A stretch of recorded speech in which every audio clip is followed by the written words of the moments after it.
Hey everyone, so today we're going to talk about existential counseling, Gestalt counseling, and behavioral theories in counseling. Existential and Gestalt go together pretty well. Those two are sort of still part of that humanistic theories camp.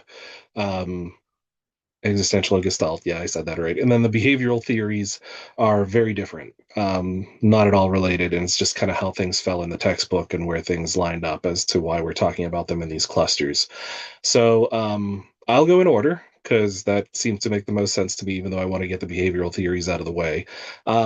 Existential counseling is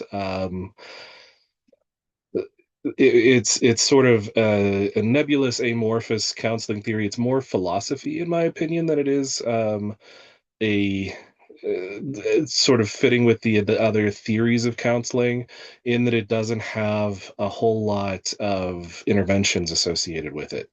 Um, Instead, it's more of a philosophical orientation that focuses on helping the client to face their existence as a human being, um, which just feels so heavy, and it is.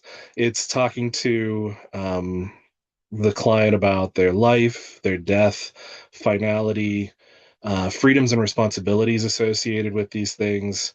Um, it's so I keep avoiding this because I want to get to it under the discussion associated with the key theorist. But if I was to capture existential counseling into one expression, its core tenet is that uh, the job of the counselor is to help the client to find meaning in their suffering. That's that's the reality of it. It's this idea that we face all sorts of trials, all sorts of suffering in our day-to-day life, but it's hope that gets us through. And so hope is tied to meaning, and meaning is the best medicine for dealing with all of the struggles in life. Not a lot of interventions. It's, in fact, not really any interventions. It's more about the things that you focus on. So, death, acknowledging a person's mortality, freedom and responsibility, that we can choose any path. There are no rules to this. Um, but then that also brings responsibility into our choices. Isolation, this idea that we are alone, but we seek to connect with others. And so, what meaning do we ascribe to those connections? And then, meaninglessness. Again, it sounds, I'm going to get to the fact that it's actually very hope driven, but it sounds very dire and dark. But we are searching for purpose in a world that doesn't have any particular inherent meaning. Um, the hope that comes with it is once we realize that, um, and I think I've talked about this before with the whole Assassin's Creed idea, and there is no truth, everything is permitted. The idea that once we understand that our choices are our own, and we are responsible for the actions and reactions of those choices within ourselves, that there's a freedom that comes with that. We become more masters of our lives. We recognize our control across all of these situations in our life. And so there were different theorists. Rollo May was one of the theorists that sort of sits within this structure, but the biggest is Viktor Frankl. Frankl, um, I guess I have some notes here about the idea that many of these philosophies were developed by Nietzsche and Kierkegaard. Um, but Rollo May and particularly Viktor Frankl were the mental health, they would have been psychiatrists or psychologists. I don't remember the degrees that they had specifically off the top of my head. Frankl is very famous for his book, Man's Search for Meaning. Frankl was a Holocaust survivor. And so I'm not going to spoil the book because I really do recommend reading Man's Search for Meaning. Half of the book is about um, his experiences while in a concentration camp. I believe he was in Auschwitz. And then the other half of the book is about his theories of what he called logotherapy or logic therapy that is essentially the underpinnings of existential counseling. So I'll save a little on this. I'll try not to spoil it, but Frankl went to the concentration camp with his wife and his parents or her parents. I can't recall. There was an elderly couple, one of their parents with them. Uh, Frankl himself was separated from the rest of the family. It's very likely that the others were immediately taken to execution. Viktor Frankl wouldn't have known that, but his clothing was taken from him, and he actually had his document, his draft of Man's Search for Meaning, stitched into the lining of it, and so it was taken from him too and burned.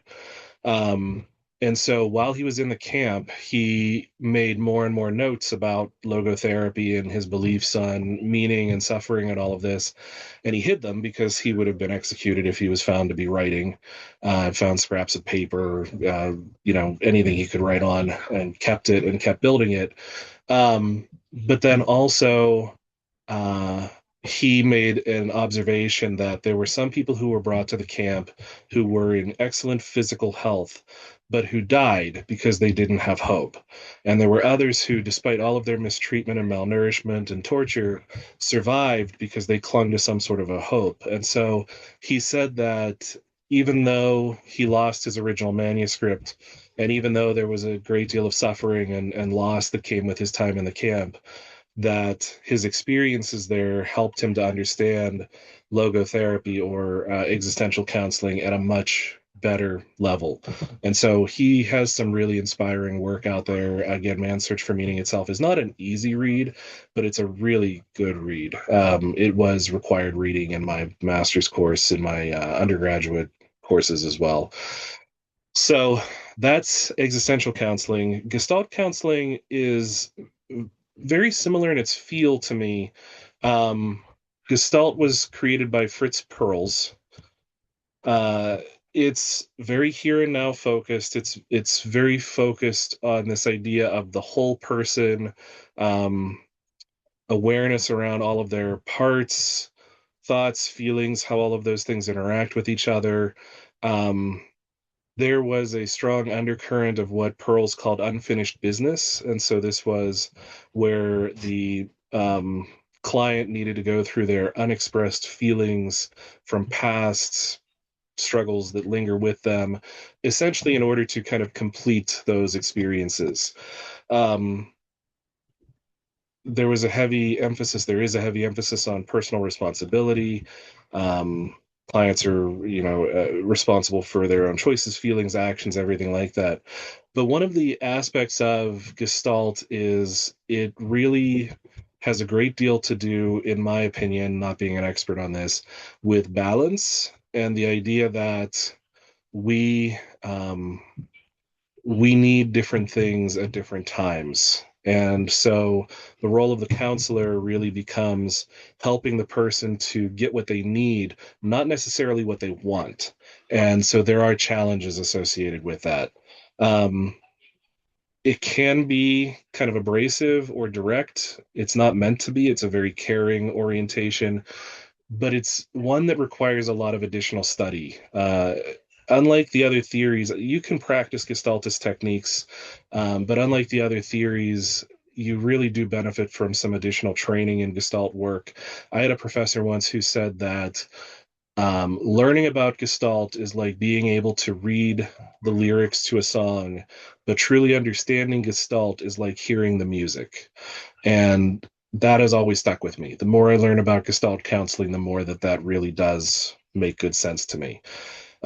Let's talk about a couple of the techniques. There is the empty chair is one of the most famous techniques in Gestalt. This is the idea that the professional instructs the client to speak to an empty chair that is in the room with them and to work through some of the conflict that's going on in their lives so they can essentially look at the empty chair, envision maybe a parent or previous relationship or anything. I actually had an empty chair technique done with me as a training exercise, and I had just had a car accident not that long prior, and so the counselor who was demonstrating the empty chair technique to everyone had me sit in one chair and had me imagine my car in the other chair, and then had me say to the car what I needed it to know about what I was struggling with letting go from the accident because my car was completely totaled. I was injured physically. It was a whole thing.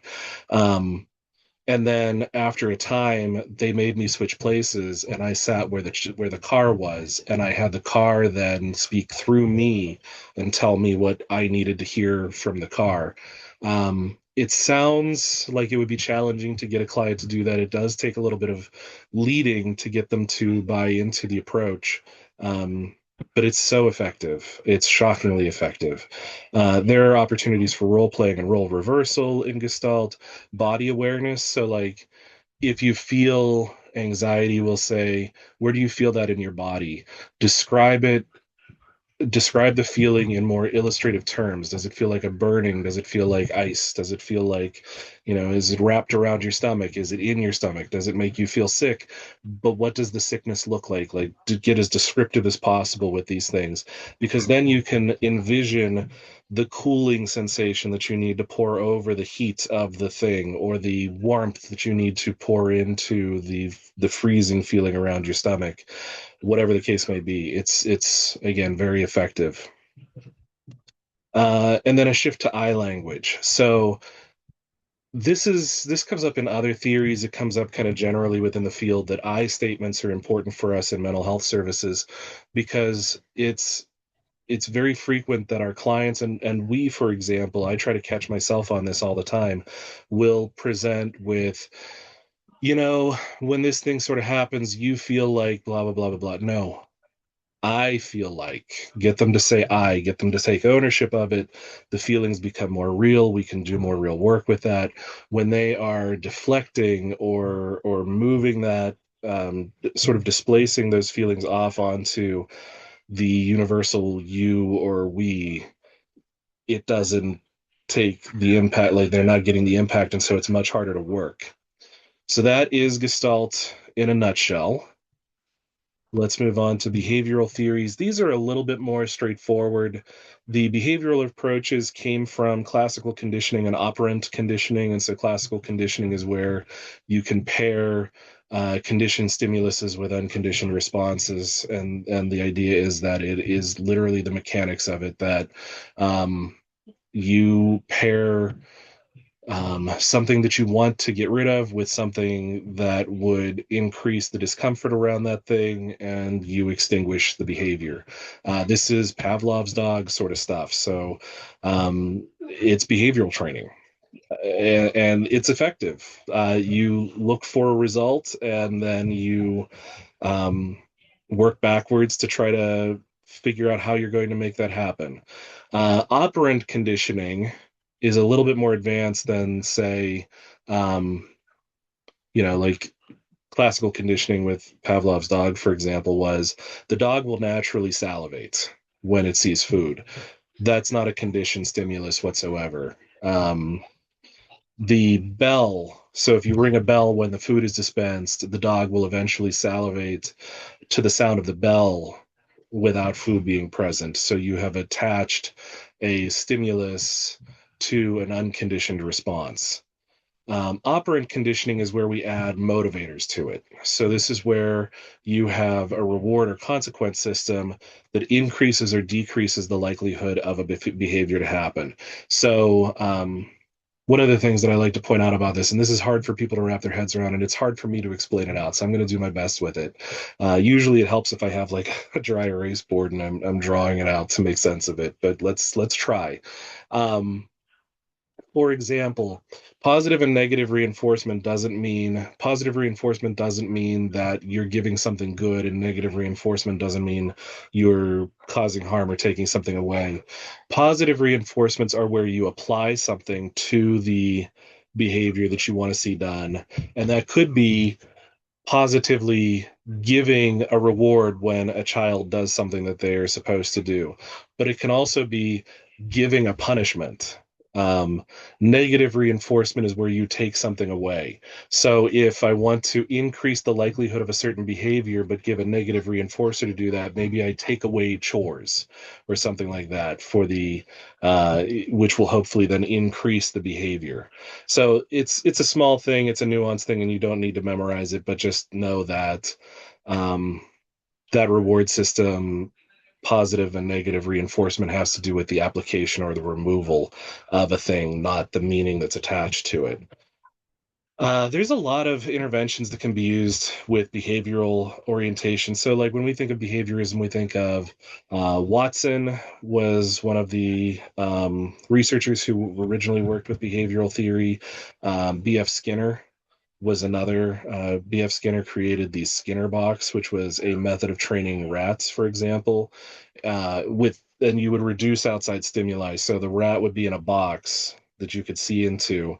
You would have gloves to be able to reach in so your hands never came in contact with the rat. And then you would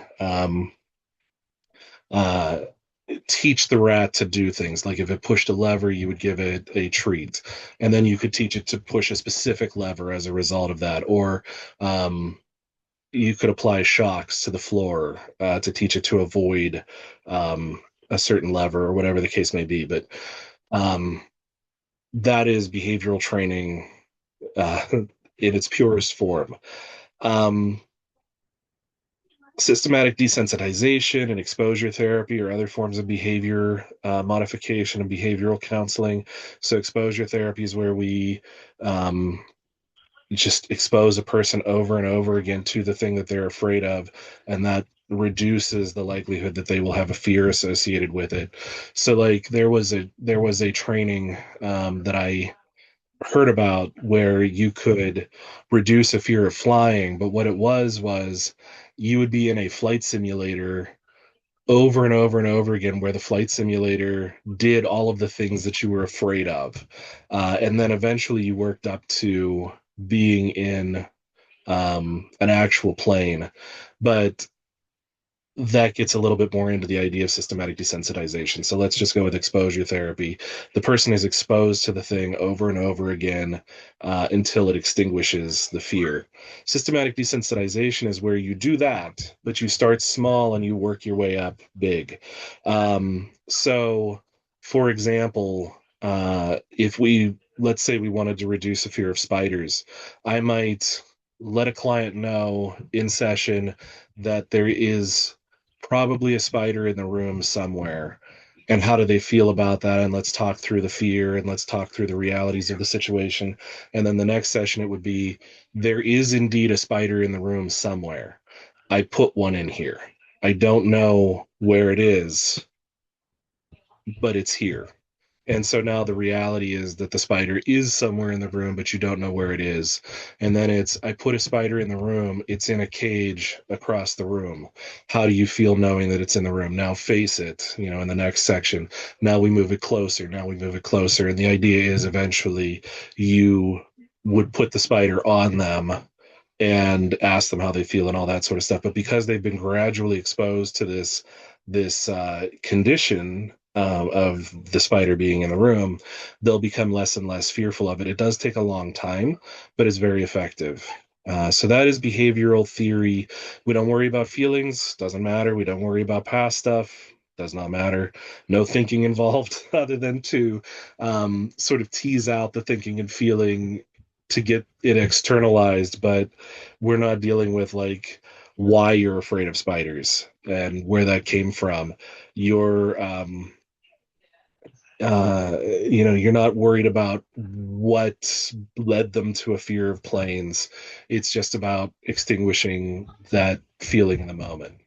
So that's what I have for today. Hopefully this makes good sense, and I will look forward to talking to you all again soon.